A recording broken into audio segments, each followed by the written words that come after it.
মেৰাপানী সীমান্তত পুনৰ নগাৰ আগ্ৰাসন ১ নম্বৰ ওপৰ তৰাণী গড়বস্তি গাঁৱৰ এজন লোকৰ চাহবাগানৰ ভিতৰতে নগাই ৰোপণ কৰিলে গছ ৰামবলগড় নামৰ লোকজনৰ ভূমিত নগাই চলাইছে আগ্ৰাসন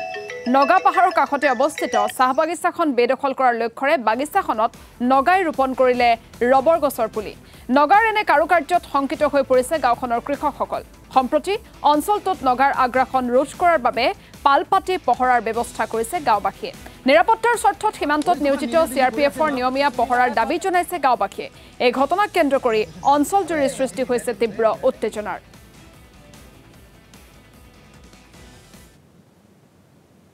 আজি মই প্ৰায় ৭টা মান বজাতে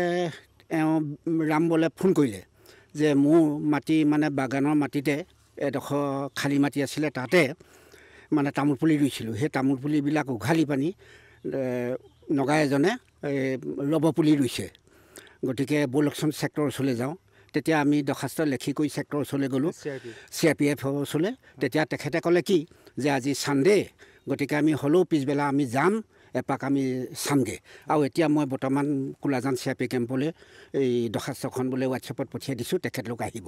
ইতিমধ্যে বাৰু আমি বাটতে খবৰো পালোঁ তেখেতলোক আহিম বুলি কৈছে এতিয়ালৈকে কিন্তু পোৱাহি নাই তাৰপৰা এতিয়া গতিকে মই এইটোকে ভাবিছোঁ প্ৰকৃত মাটিডোখৰ ৰামবলহঁতই ককা দিনৰ পৰাই এইডোখৰ মাটি খাই আছে যদি অকণমান নিৰাপত্তাটো যদি অকণমান ঢিলা হয় তেতিয়া কিন্তু নগাই মানে ল'বৰ কাৰণে বহুত তেখেতলোকে মানে চেষ্টা কৰিব বুলি মই আশা কৰিছোঁ সেইটো কাৰণে মই চিআৰপিএফৰ কামাণ্ডেণ্টকো অনুৰোধ কৰিছোঁ আমাৰ কোলাজান পোষ্ট কামাণ্ডাৰকো অনুৰোধ কৰিছোঁ তেখেতলোকে সময়ে আহি পানি পেটলিং এটা দিয়কহি যাতে আমাৰ থলুৱাসকলে খেতি কৰিব পাৰে কোনো যাতে দিগদাৰ নহয় মই এইটোহে অনুৰোধ কৰিছোঁ